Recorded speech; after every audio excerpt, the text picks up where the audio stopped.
एक समय की बात है। एक बड़े बरगद के पेड़ पर एक परिवार के 4 बेटे अपनी अपनी पत्नियों और बच्चों के साथ रहते थे। वे सभी पक्षी थे। एक ही घोंसले में बड़ा परिवार। पिता पक्षी बूढ़ा हो चुका था, लेकिन वह हमेशा अपने बेटों को समझाता, बेटों, हमेशा एकजुट रहना, अलग अलग होने से दुश्मन आसानी से हरा देता है। बेटे हंसते और कहते, पिताजी, अब हम बड़े हो गए हैं, हमें अलग अलग घोंसले बनाने दो। एक दिन चारों बेटों ने आपस में झगड़ा कर लिया और अलग अलग होकर छोटे छोटे घोंसले बनाने लगे। अब परिवार बिखर गया।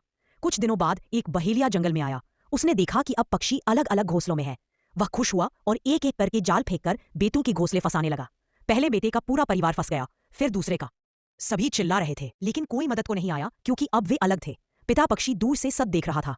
उसने अपनी पत्नी और खुद को बचाने के लिए कुछ नहीं किया, बल्कि पुराने बड़े घोंसले में रहने वाले छोटे पक्षियों को इकट्ठा किया। लेकिन अब देर हो चुकी थी।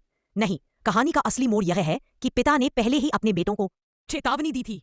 जब बहेलिया आया तो बेटे अलग अलग होने की वजह से आसानी से फंस गए। लेकिन एक बेटे ने पिता की बात याद की और जल्दी से अपने भाइयों को बुलाया। चारों बेटे फिर एकजुट हुए, मिलकर जाल को चोंच से खींचा और उड़कर बहेलिया पर हमला किया। बहेलिया डर कर भाग गया। तब सभी बेटे पिता के पास आए और बोले, पिताजी, आप सही थे। अलग होने से हम कमजोर हो गए थे, लेकिन एकता से हमने दुश्मन को भगा दिया। फिर से पूरा परिवार एक बड़े घोंसले में खुशी खुशी रहने लगा। नीति सीख, परिवार में एकता सबसे बड़ा बल है। झगड़े और अलगाव से परिवार कमजोर पड़ जाता है और बाहर के खतरे आसानी से हमला कर देते हैं। लेकिन यदि सभी सदस्य एकजुट रहें, कोई भी संकट परिवार को तोड़ नहीं सकता। हमेशा परिवार के